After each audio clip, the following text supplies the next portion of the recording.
Muy buenas tardes de viernes, el lunes empiezan a cascotearnos, sigue el martes, el jueves, el miércoles también, me lo salteé por piedad. Y el viernes, cascoteados y todos, llegamos a este punto en que decimos, podría ser peor. Me acompañan en los controles Fernando Favilli y no me acompaña a mi lado todavía Mariano Iglesias, que está demorado por el tránsito y está un poco complicada la cosa para deambular por la provincia de Buenos Aires y Capital Federal, y venir de allá para acá también está muy complicado. Esta semanita tuvimos varios temas importantes. Yo quiero enfocarme en uno. El entrevistado que vamos a tener hoy va sobre esta temática y tiene que ver con la polémica, que para mí no es ninguna polémica, sino simplemente un insulto a la historia, que se ha generado por la intención del intendente de Bariloche, Gustavo Genuso, de remover el monumento al general Roca, que se encuentra emplazado en mitad del centro cívico, en la plaza del centro cívico, y reemplazarlo por algún adefesio que honre a las madres de los terroristas, olvidando y omitiendo que el general Julio Argentino Roca, que hoy tengo a mi espalda, fue un patriota que engrandeció a la nación argentina, que la llevó al progreso, que consolidó las instituciones, en síntesis, que hizo por este país mucho, pero muchísimo más, diría, que cualquier otro argentino. Francamente, hay además un desconocimiento de la ley inaceptable. Están muy acostumbrados a llevarse puesta la ley, la Constitución Nacional, a hacer lo que se les da la gana. Sin embargo, el intendente Gustavo Genuso ha sido advertido por el abogado de Bariloche, Pablo González, que dadas las noticias periodísticas de los últimos días, dice la comunicación que el abogado hizo llegar vía telegrama al intendente, le transcribo el artículo 3 de la ley 25.168 para su debida ilustración y que el municipio de San Carlos de Bariloche tiene la obligación de cumplir. Es increíble que tengamos que estar recordándole a los funcionarios que tienen la obligación de cumplir la ley. Y además el derecho se reputa por todos conocidos. Un funcionario no puede desconocer la ley que específicamente refiere un tema que intenta tratar, y como en este caso de la peor manera, con una brutalidad y una ignorancia que no pueden ser permitidas ni toleradas. En caso de incumplimiento se promoverán las acciones judiciales y denuncias penales que correspondan, advirtió el abogado de Bariloche, Pablo González. Voy a hacer mención ahora a esa ley, lo que nos dice la ley, porque es muy interesante esto. Es la ley 25.168, sancionada en el año 99, por la cual transfiérense a favor del municipio de San Carlos de Bariloche, provincia de Río Negro, los inmuebles pertenecientes a la Administración de Parques Nacionales que integran el conjunto arquitectónico denominado Centro Cívico. Ratifícanse la resolución número 1250/87 de la Secretaría de Cultura y el decreto número 325/89 que declaran monumento y lugar histórico nacional al mencionado centro cívico. Sancionada en septiembre de 1999, promulgada de hecho en octubre de 1999. Y el articulado es muy claro. Artículo primero. Transfiérense a título gratuito a favor del municipio de la ciudad de San Carlos de Bariloche, provincia de Río Negro, los inmuebles del Estado Nacional pertenecientes a la Administración de Parques Nacionales que integran el conjunto arquitectónico denominado Centro Cívico, identificables en el Distrito Catastral 19, Circunscripción Segunda, Sección D, Manzana 306, Lote 1, Manzana 306B. Lote 1, Manzana 307A, Lote 1, Manzana 307B, Lote 1, 308, etc. De la provincia de Río Negro, de conformidad al convenio suscripto entre la Administración de Parques Nacionales y la Municipalidad de la Ciudad de San Carlos de Bariloche de fecha 26 de mayo de 1987. Ratificado por la ordenanza C087-C88 de la Municipalidad de San Carlos de Bariloche, provincia de Río Negro, con fecha 10 de agosto de 1988. Este primer artículo lo que nos dice es que el centro cívico, sobre el cual quiere meter su mano el intendente de Bariloche, ha sido entregado al municipio de Bariloche por el Estado Nacional. Artículo segundo. Ratifíquense en todos sus términos los actos legislativos del Poder Ejecutivo Nacional, Resolución 1250/87 de la Secretaría de Cultura de la Nación y Decreto 325/89, ratificatorio del anterior, que declaran monumento y lugar histórico nacional al conjunto formado por el Centro Cívico de San Carlos de Bariloche y la Intendencia de Parques Nacionales en la provincia de Río Negro. Lo que este artículo nos dice es que se trata de un monumento nacional, no municipal, nacional, y sigue siendo un monumento nacional más allá que sea propiedad hoy del Estado municipal. Artículo 3. La transferencia que hace referencia al artículo 1 de esta ley se hará con cargo de que la municipalidad mencionada conserve y preserve a perpetuidad. Repito, que la municipalidad mencionada conserve y preserve a perpetuidad, tanto en su aspecto exterior como interior, los edificios, así como los terrenos y plazas que integran el centro cívico, respetando los efectos de su nuevo uso y destino, las características del diseño arquitectónico y paisajístico, no pudiendo en consecuencia realizarse obras, acciones, innovaciones o mejoras individuales o de conjunto que afecten o alteren su concepción, materialización y aspecto original. En caso contrario, deberá restituirse ese conjunto monumental al Estado Nacional.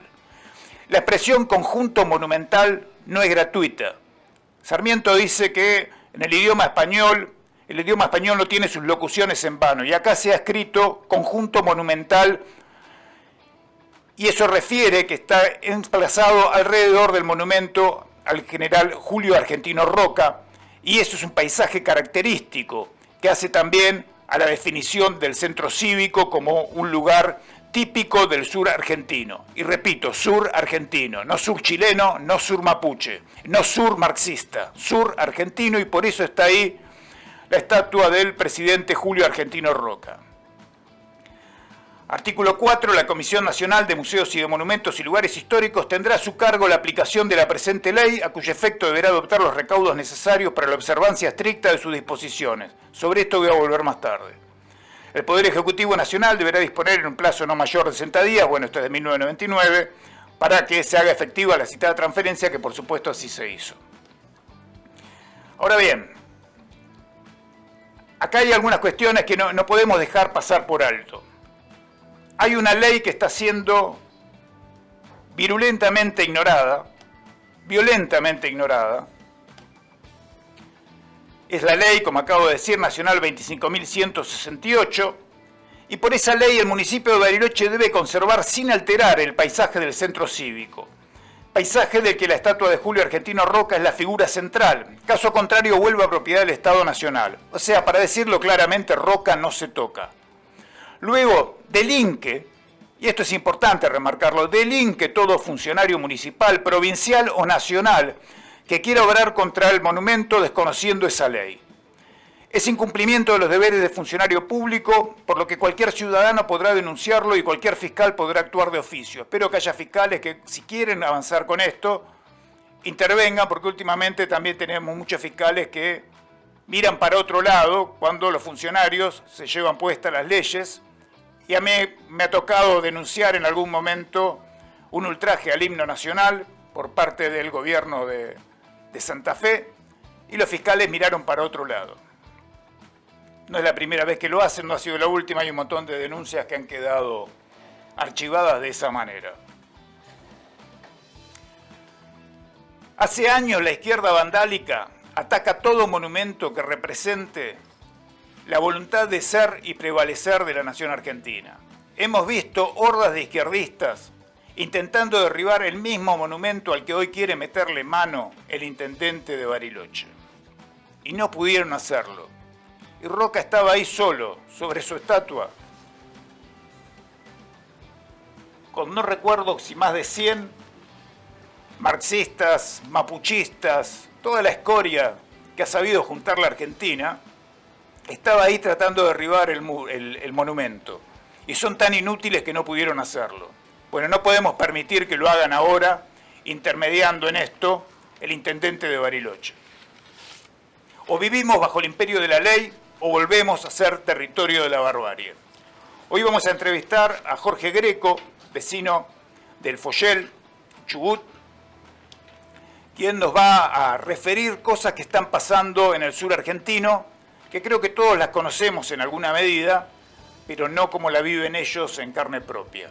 Y le doy la bienvenida a Mariano Iglesias, a quien el tránsito finalmente ha liberado. Me tenía prisionero. A mí me pasó algo parecido en el subte. Sí.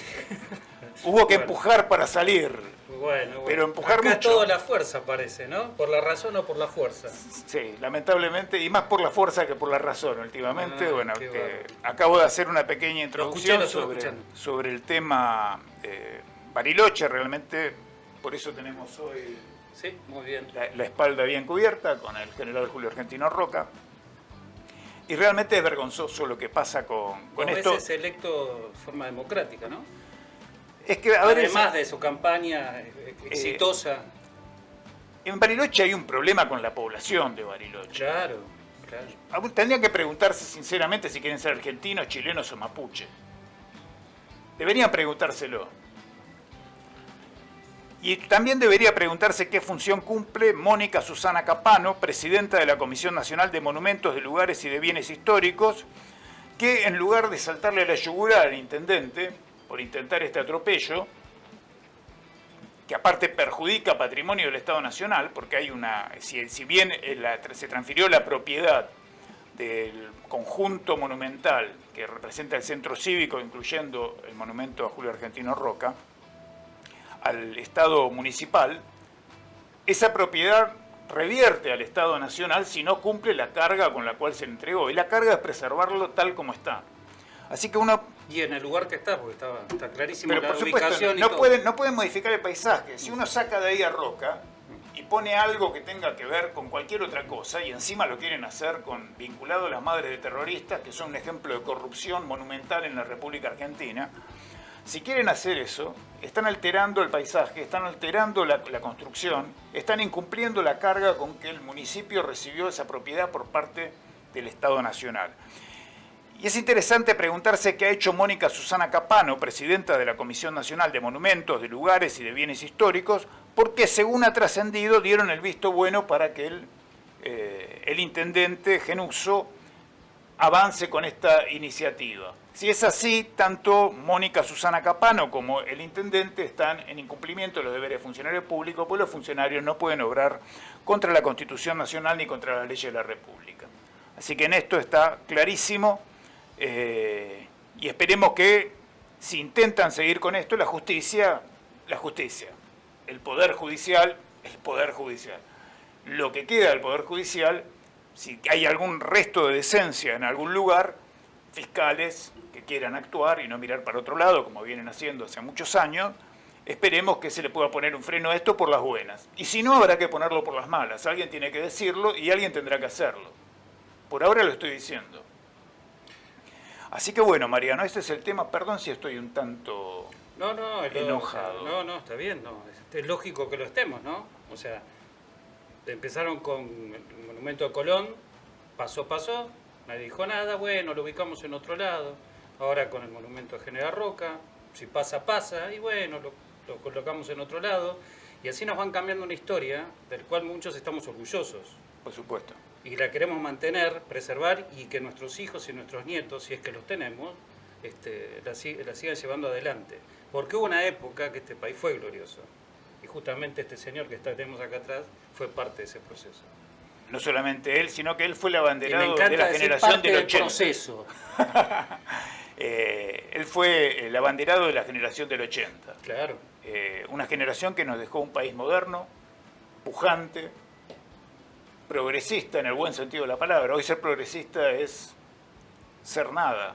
En aquel tiempo ser progresista era esto, era sacar el país adelante, era afianzar el país, darle fuerza. Esa generación del 80, en su juventud, libró una guerra por la dignidad nacional cuando el Paraguay invadió territorio argentino y se desangró como ninguna otra generación. Esa misma generación evitó años después una guerra con Chile por el simple y tan fácil de entender argumento de que un país fuerte no necesita sacar los fierros. Argentina fue un país fuerte hizo su demostración de fuerza, Chile lo entendió y no fuimos a una guerra y hoy la Patagonia es Argentina. De no haber sido eso, esa guerra que podría haber ocurrido luego de la exitosa, vamos a decir así, para Chile, guerra con Perú, si no se hubiera, Argentina no hubiera tenido a esa generación que era asimismo una clase dirigente, algo que no tenemos hace muchos años. Argentina no tiene clase dirigente hace muchos años porque la clase dirigente va más allá de la política. En esa clase dirigente de la generación del 80 había empresarios que compraban acorazados, por ejemplo, un acorazado para la República Argentina. Entonces, bueno, hoy no tenemos ni esa dirigencia, ni política, ni económica, ni social. Lo que tenemos son gente como este intendente intentando mover de su lugar un emblema de la soberanía nacional. Sí. Hoy hablando de corazas acorazados, hoy lo que hacen es comprar carcasas para protegerse, pero no para defender a la nación. Lamentable y tristemente. Bueno, hoy vamos a hacer antes de comunicarnos con el invitado del día, vamos a hacer... Pero habló de gendarmería ya, ¿no? Ahora justamente a esto voy. ¿Le quiere...? No, por favor, haga los honores. Bueno, veo que estamos en la misma sintonía. Hoy es el día de la Gendarmería Nacional, así que vamos a... Brindamos con agua de acá. Vamos a saludar desde aquí a los gendarmes en actividad y retiro, especialmente a aquellos veteranos de la Guerra de Malvinas. Yo voy a rendir un íntimo homenaje a la memoria de mi padre, gendarme. Y bueno, en ese homenaje vamos a compartir un video institucional de Gendarmería Nacional por su aniversario.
De julio, 85º aniversario de Gendarmería Nacional. Estamos en comunicación con Jorge Melchor Greco. Él es... voy a dejar que se presente él. ¿Quién es Jorge Melchor Greco, Jorge? Bueno, Jorge Melchor Greco es un habitante de la Patagonia. Digamos, hace ya cerca de 14 años que estoy viviendo acá. Y tengo una chacra que queda en el Follel, que se hizo famoso también por algunos intentos de tomas y que siempre quieren entrar por el camino para llegar al lago escondido y meterse por campos de vecinos que no tienen nada que ver con el dueño del lago escondido.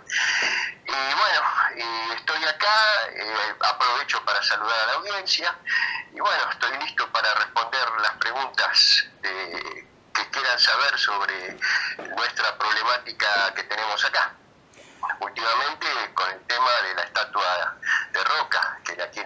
pasar de su pedestal original. Sí, justamente la introducción fue sobre ese tema, mencionando que se está vulnerando una ley nacional que le impide cualquier tipo de modificación al municipio de Bariloche sobre el centro cívico, que es considerado un conjunto monumental. No pueden alterar el paisaje ni los edificios, entonces obviamente no pueden mover la estatua del general Roca. Ahora la pregunta es, ¿qué está pasando en el sur argentino para que alguien que hizo que el sur sea argentino, la figura del general Julio Argentino Roca, sea objeto de tanto ataque y parece que fuera convalidado por buena parte de la población? ¿O es una idea equivocada la que tenemos esto porque a Genuso lo ha votado la gente de Bariloche? Sí, pero no lo votó toda la gente de Bariloche. El problema que hay en el sur, como en la mayoría de las provincias, digamos que no son centrales, es decir, si vos agarrás las elecciones siempre vas a ver que las provincias donde tienen mayoría en empleo estatal tienen siempre esa tendencia. Entonces Río Negro es una provincia así. La mayoría de su empleo es estatal, son empleados públicos. Y el empleado público tiene una tendencia a votar izquierda y votar este tipo de cosas. Además, tampoco tiene la posibilidad de informarse demasiado. Por ejemplo, toda la problemática que hay con el indigenismo. No saben lo que hay detrás del indigenismo. Es decir, primero, porque para poder hablar de Roca creo que tenemos que hablar un poco de lo que yo llamo los pseudo-mapuches. Los pseudo-mapuches es una organización terrorista financiada del exterior y lo que busca es conflicto. ¿Y por qué buscan conflicto? Porque una vez desatado el conflicto, no sabemos en qué puede terminar. Es decir, sabemos que hay organizaciones, ONGs, que tienen sede en Bristol y que llamativamente son los que financian y apoyan todos estos movimientos pseudo-indigenistas.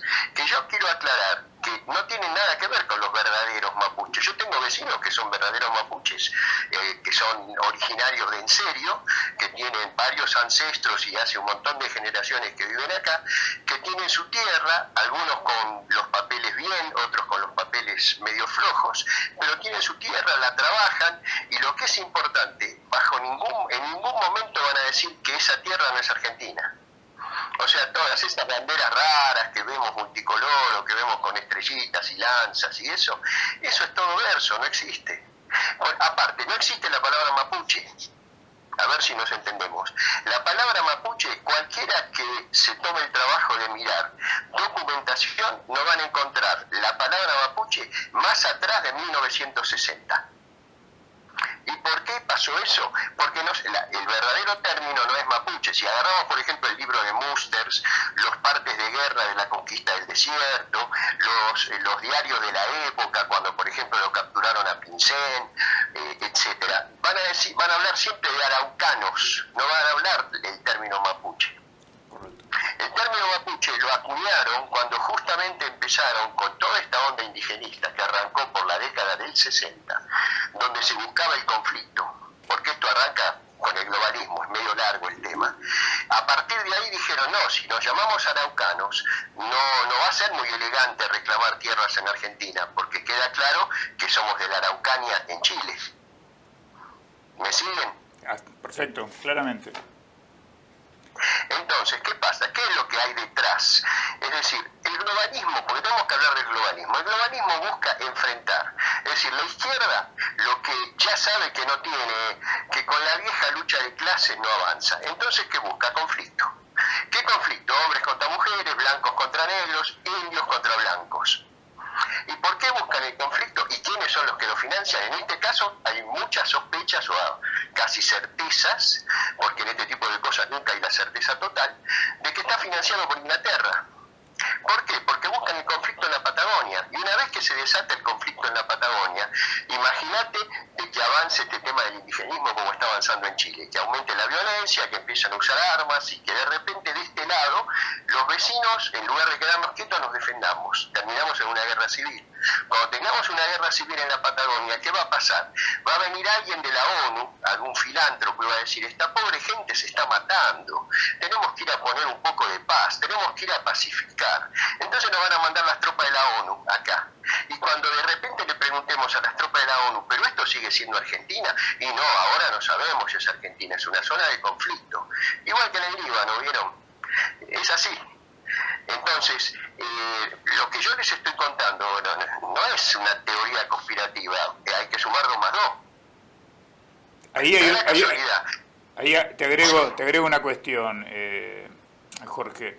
Efectivamente, Inglaterra está claro que desde el momento en que mantiene usurpado territorio argentino por la fuerza militar, tiene intereses específicos sobre nuestro territorio. Así que claramente cualquier cosa que vaya para ese lado, ellos lo van a apoyar de alguna manera. Ahora, el otro punto acá a tener en cuenta es que quien está moviendo estas cuestiones del indigenismo y demás con un sentido de fuerte utilización política es la izquierda.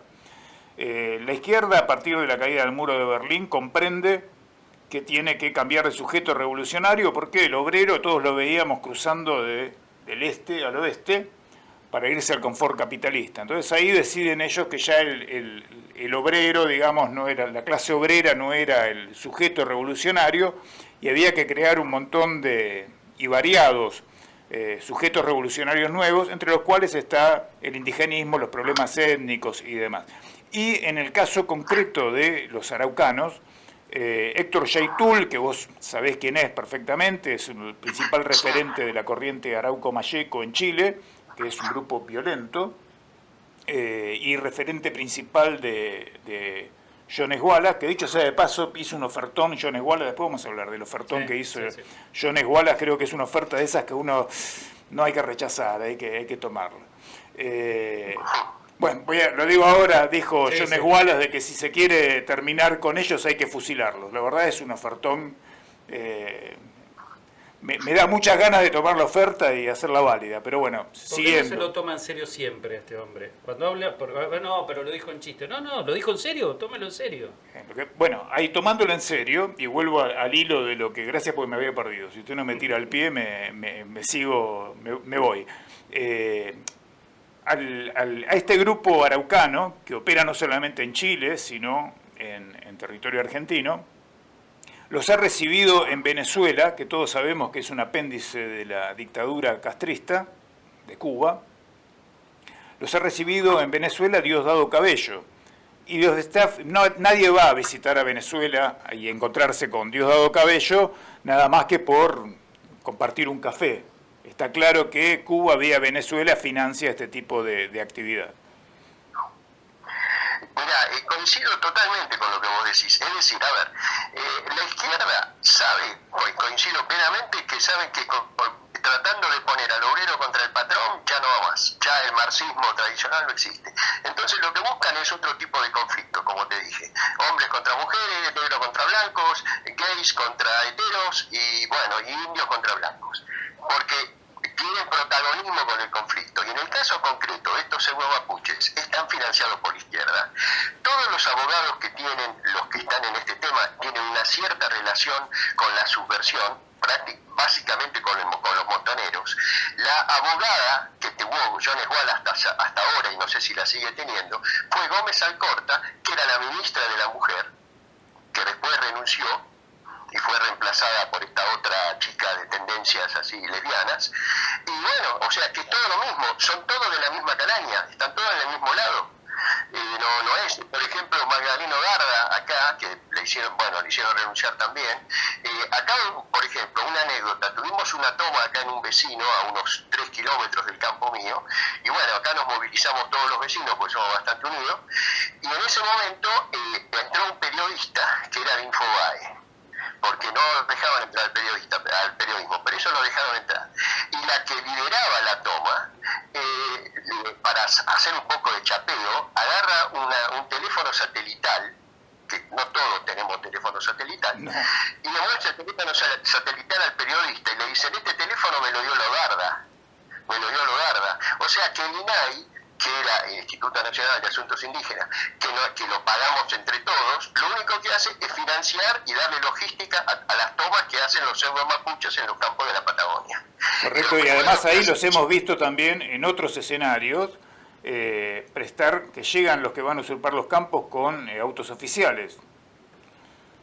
Ah, sí, y le llevan suministros, le llevan alimentos, le llevan todo. Y cuidado, no vayas a tocar. Por ejemplo, yo cuando fue en oportunidad de esa toma, nosotros íbamos y veníamos los vecinos, porque esa toma fue realmente asquerosa, porque al dueño del campo le había agarrado un infarto, lo llevaron a Bariloche, toda la familia revoloteando alrededor de él, dejaron el campo solo y se lo tomaron. O sea que, viste, si querés una bajeza mayor, ahí la tenés. Entonces, ¿qué pasa? Cuando pasábamos nosotros, todos encapuchados, los muchachos, nos puteaban. Ahora, vos no podés ir encapuchado por la vida. Si yo ando caminando por el Bolsón encapuchado, yo supongo que la policía me para y me pide documento, a ver quién soy. Y si encima llevo un palo, y si encima tengo una actitud agresiva en la ruta, y da la casualidad que nadie les dice nada. O sea, acá de repente se juntan 4 de estos, te prenden una cubierta en el medio de la ruta 40, en plena temporada turística, cortan el tránsito, porque en la ruta 40 si te la cortan no tenés por dónde ir.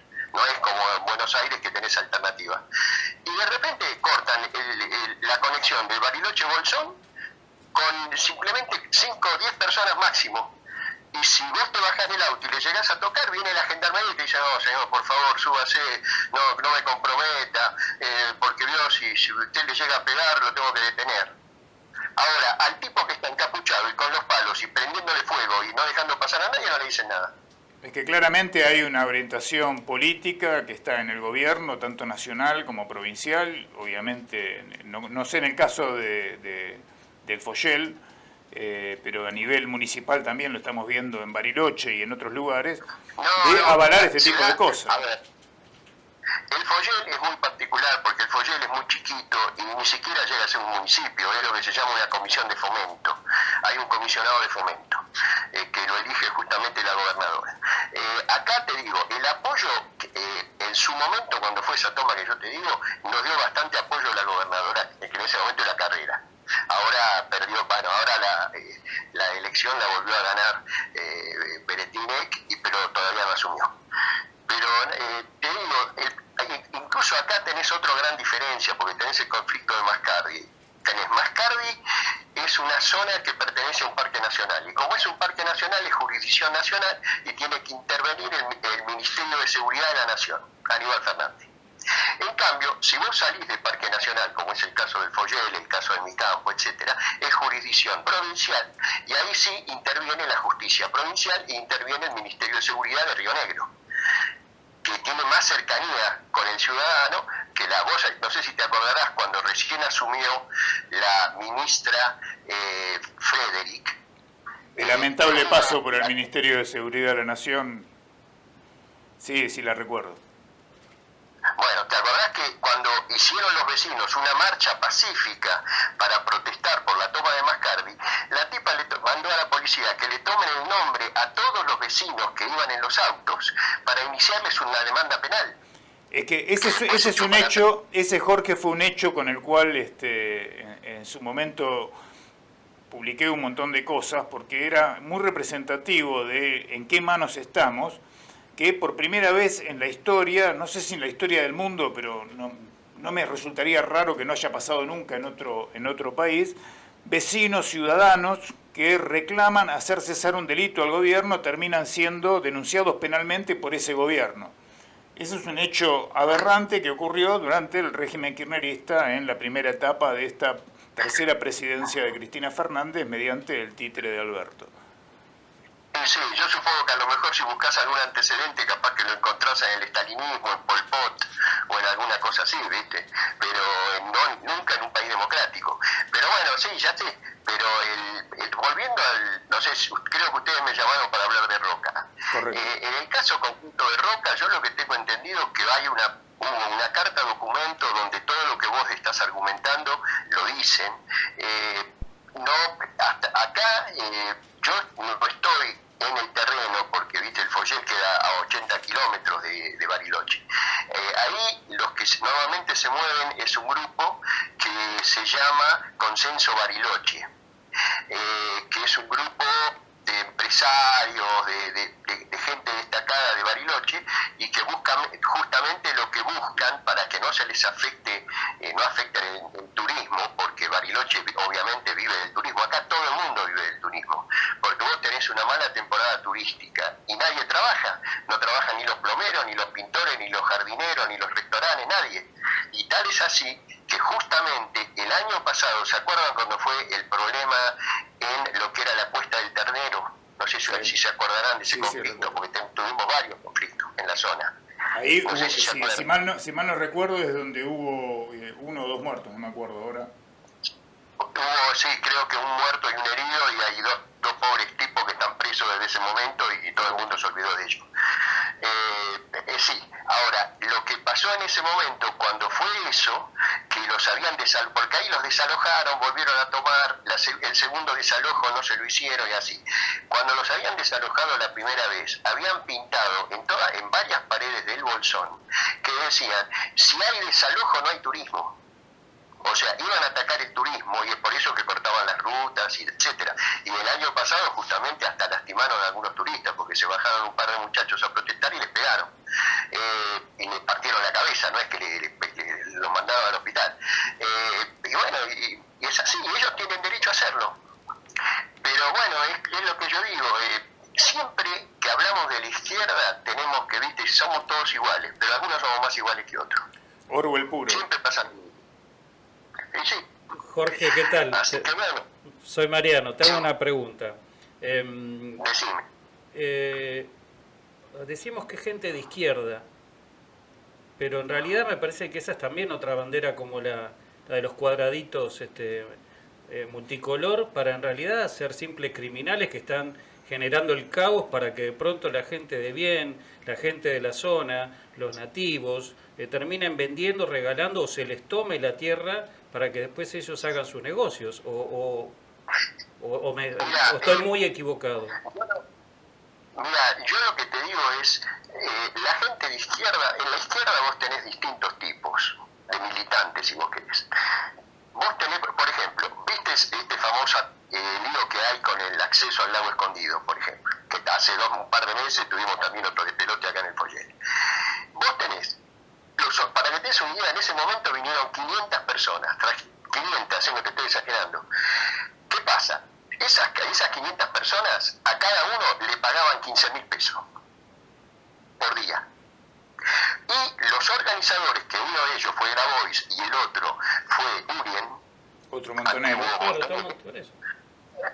Esos organizadores, ¿por qué organizan eso? Y porque están tratando de figurar, más en este momento, que es un momento de ilusiones, de elecciones, donde tienen que posicionarse. Dicen, no, porque yo le estoy, haciendo la toma al lago escondido, Y los tipos se mandaban por campos que eran de vecinos de acá. O sea, no eran de Lewis los campos. Ellos decían que eran empleados de Lewis, y los tipos, pero vieron que los corrieron de rebencazos, que fue un papelón, porque de repente media docena de gauchos corrieron a 500 tipos. Lo vimos y a la distancia lo disfrutamos muchísimo. Sí. Confieso que lo disfruté muchísimo. Claro, que los agarraba de rebencazos, bueno. Porque el tema es así, ellos hacen bulto, pero no hay gente motivada, están pagados. La izquierda, en este momento, alquila sus servicios. ¿Viste? Es más o menos, ¿viste? Tenemos varios casos y los hubo. Militantes de izquierda que tienen organizaciones de izquierda que te alquilan servicios. Esos servicios tienen distintas categorías. ¿Qué querés? ¿Que vayamos a protestar nada más? ¿A cortar una calle? Listo, vale tanto. ¿Querés que vayamos a hacer quilombo? ¿Querés que vayamos a romper algo? Hay que contratar barras bravas, entonces vale tanto más. Pero por eso es la izquierda sociedad anónima, Jorge. Es que exacto, la izquierda es así, o sea, yo por eso, ¿viste? Al final son capitalistas los muchachos. Tienen toda una organización de trabajo. Ojo, también tenés el pelotudo útil. Bueno. Que es tan dañino como el otro. Es más peligroso. Sí. Más peligroso. Ustedes saben que el hijo de puta hace un daño determinado, el boludo hace un daño indiscriminado. Claro. Ahora, cuando fue... Hola, ¿me escuchan? Sí. Bueno, cuando fue el tema que te digo que vino Urien, habían traído también gente de Bolsón, ponele serían 20, 30. Esos 20, 30 son los, como yo te decía, son empleados públicos. El tipo que lleva una vida gris, que necesita una épica para darle un poco de sentido a esa vida que lleva, y que, viste, gana 2 mangos, pero que de repente necesita, viste, una épica para buscar algo. Te dice, no, porque yo lo que quiero es liberar el lago escondido. Ese es un típico ejemplo. El lago escondido pertenecía a una familia que nunca vos podías entrar, porque además era muy difícil acceso, por eso se llama escondido. Entonces los tipos, vos acá te metes en un campo sin permiso y la gente se pone tensa. Además, el problema que tiene la izquierda, cuando vienen acá a armar lío, es que ellos se creen que están en la 9 de julio, cortándole el auto a una mujer embarazada. Y de repente se encuentran con un gaucho a caballo, que los mira y le dicen, ¿qué? No, pero yo quiero entrar. Acá, por ejemplo, esas marchas que hace Urien, la de este año fue la 7ª. La primera de todas se habían mandado, porque nos agarraron medio descuidados a los paisanos, entonces porque para llegar hasta lo de Lewis tenés que hacer como 20 kilómetros y atravesar 11 propiedades distintas, de distintas familias. En cada propiedad hay una tranquera. Llegaban a la tranquera y cuando llegaban a la tercera había un viejo poblador que falleció hace poco, que tenía como más de 70 años, que estaba con los sobrinos, los hijos, porque acá son familias que son clanes, o sea, vos te peleás con uno, te peleás con 20, porque son, viste, y es gente que está acostumbrada a carnear desde que tienen 10 años, entonces no se van a desmayar si ven sangre, ¿entendés? O sea, es otro personaje. Entonces se habían traído en ese momento a unos pesados de la UOCRA, se habían traído una media docena de pesados y se pusieron en la tranquera junto con Urien, y la tranquera tenía candado, y le dice, escúchame, don, va a tener que abrir porque si no acá los muchachos se ponen nerviosos. Y el paisano viejo lo mira y dice, bueno, cuando haya 2 o 3 destripados se le va a pasar los nervios. Yo te puedo asegurar que los pesados de la UOCRA ahí se avivaron que no era una mina embarazada en la 9 de julio y se fueron al mazo. Porque esa es otra característica de la izquierda. Primero son mercenarios, entonces todo mercenario, viste, dice, no, pará, a ver, yo lo hago por guita, no voy a dejar la vida acá. Y aparte, el que es militante es cobarde. Ya te digo, media docena de gauchos corrieron 500 tipos. Y eso está documentado en todos lados, viste. Y ya no hablan más porque ya no saben qué decir, es un papelón. Pero funciona de esa manera, viste. Cuando vos los entras a rascar un poquito, por ejemplo, vos agarrás manifestaciones en la izquierda, todos los que están a favor de los mapuches, primero que no saben quiénes son los mapuches, y por ahí de repente ves unas que son feministas con el pañuelo verde. Entonces yo les digo, escúchame, ustedes chicas, ¿se imaginan la vida que llevaba una cautiva blanca en una toldería Pampa o Ranquel? Ustedes que son feministas, ¿leyeron algo de eso? No, pero eso no. Porque, viste, es algo que hablan sin saber, como lo mismo que te pueden usar todos los argumentos, por ejemplo, de los mapuches. ¿Por qué están los mapuches acá? No sé no sé cuánto tiempo me dan. Si me dan 2 minutos les cuento una historia. Por favor, sí, adelante. Bueno, el tema es así. Acá hubo lo que se llamó, cuando San Martín cruzó los Andes en 1817, ahí se juntó con O'Higgins para hacer, como todos saben, lo aprendimos en todos lados, para liberar y seguir hacia el norte, hacia el Alto Perú. ¿Qué pasaba? Los mapuches, o mejor dicho, los araucanos, habían hecho un acuerdo con el rey de España en el siglo anterior, o sea, más o menos en 1770 por ahí, donde hay un río en Chile, se llama el Biobío. Como no podían avanzar los españoles al sur del río Biobío, porque los araucanos parece que eran bastante pesados, hicieron un acuerdo, un tratado, donde dijeron, bueno, está bien, ustedes no cruzan el Biobío hacia el norte y nosotros los españoles no pasamos el Biobío hacia el sur, ese territorio de ustedes. Y así quedó. Ahora, cuando llegó San Martín con O'Higgins, agarran y dicen, ya sabían, iban a desconocer todo ese tipo de acuerdo que había firmado el rey. Entonces los españoles le dijeron a los indios, miren que si ganan estos, no le van a conocer, le van a desconocer los territorios. Entonces mejor que se junten con nosotros. Y ahí se juntaron y armaron lo que se llamaba, que hay muchas novelas en el lado chileno, de las montoneras y los hermanos Pincheira y todo eso. No sé si lo habrán escuchado por ahí. Esas montoneras se caracterizaban porque eran sumamente salvajes, crueles, violaban mujeres, mataban paisanos, paisanos que estaban en los ranchos, etcétera. Entonces, tanto San Martín como O'Higgins le dijeron a sus tropas, ni bien agarran a algunos de estos guerrilleros, los matan inmediatamente, me los fusilan los degüellan inmediatamente, porque no había tanto fusil. Entonces, a partir de ahí se llamó la guerra a muerte, porque del otro lado hacían lo mismo.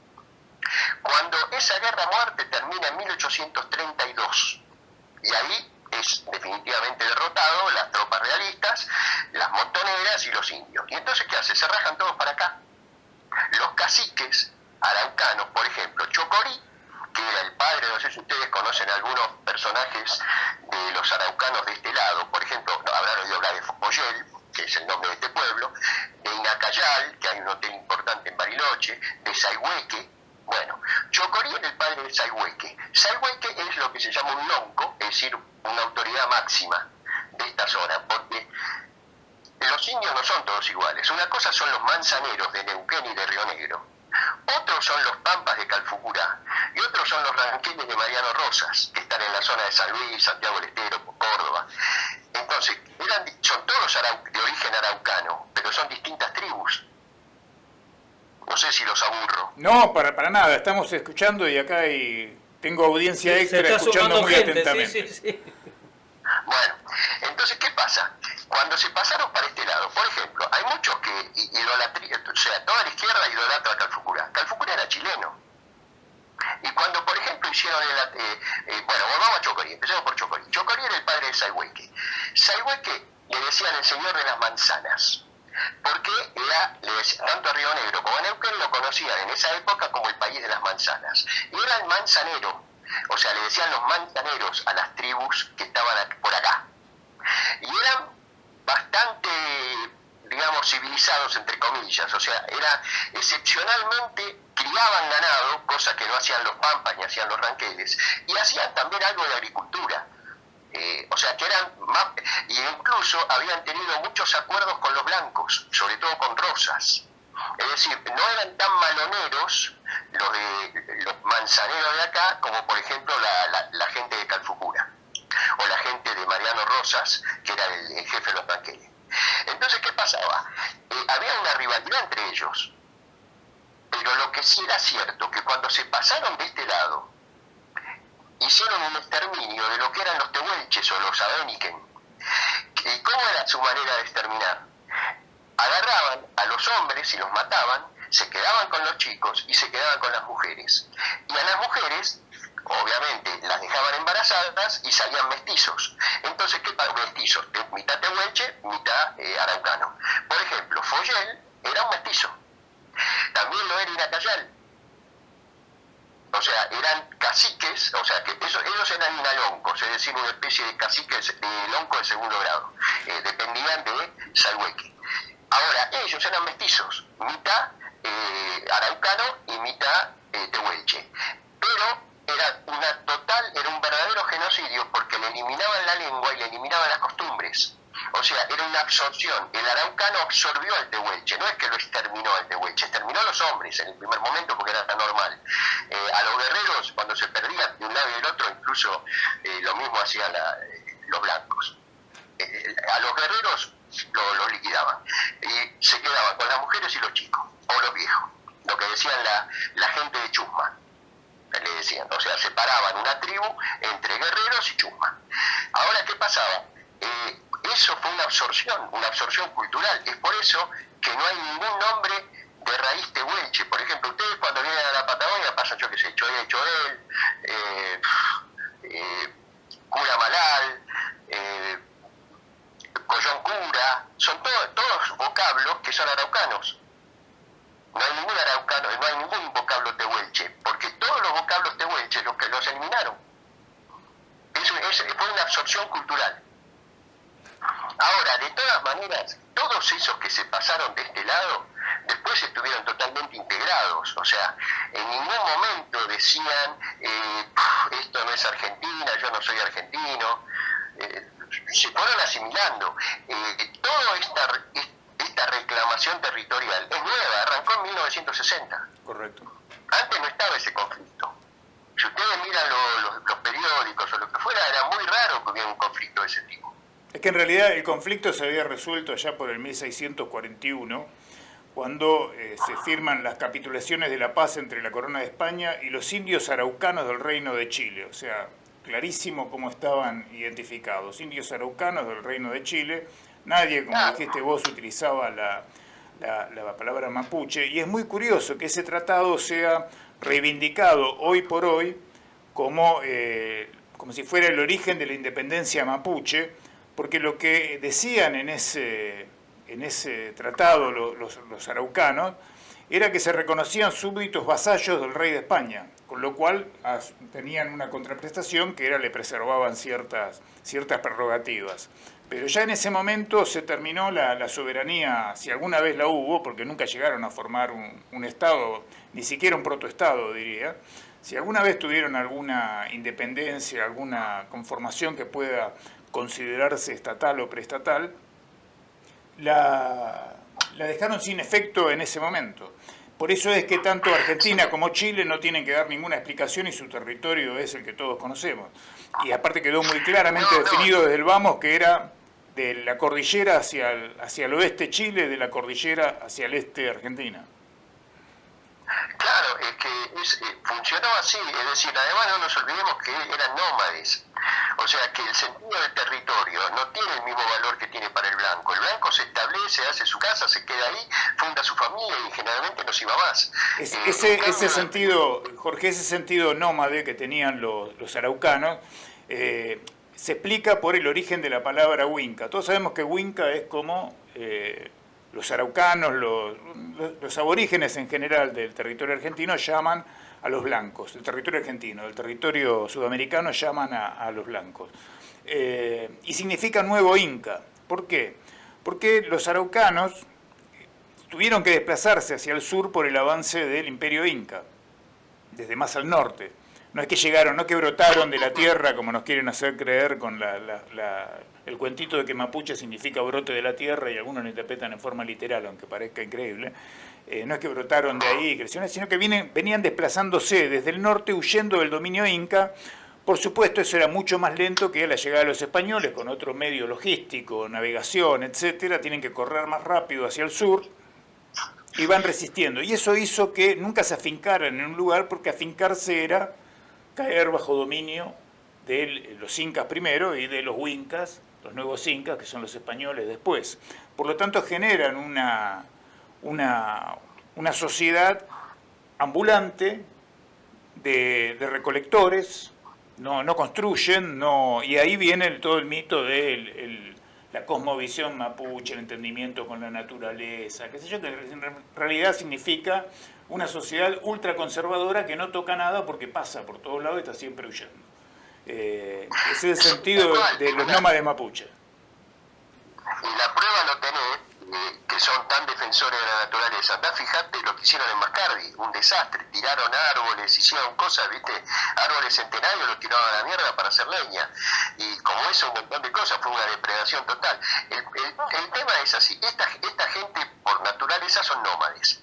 Y además había una razón mayor al nomadismo, que era el clima. O sea, vos por ejemplo agarrás los tehuelches, si agarrás el libro de Muster lo que hace es engancha en una caravana que hace los tehuelches de Orqueque y que iban siempre desde el sur y llegaban hasta Carmen de Patagones, todos los años, porque eran como las golondrinas, o sea, cuando se venía el invierno se iban al norte y cuando venía el verano volvían para el sur, o sea, pero ¿por qué hacían eso? Por un lado para escapar del clima y por otro lado porque tenían que cazar y tenían que recolectar, no eran agricultores ni ganaderos. Entonces vivían básicamente de cazar avestruces o los bichos que encontraban, ganado cimarrón, y recolectaban. En el caso de los araucanos se dedicaban mucho a los piñones, muchas cosas que daba a algunos árboles. Pero era una necesidad también, no se podían establecer. El primero que amagó establecerse, que medio se hizo medio blanco, era justamente Sayhueque, que empezó criando ovejas. Fue el primer indio que empezó criando ovejas y a hacer una especie de protoagricultura. Pero todos sus antecesores eran nómades y sobre todo, hay otra cosa importante a tener en cuenta. El indio consideraba el trabajo como un deshonor. O sea, cuando vos agarrás, por ejemplo, un pampa de Calfucura, el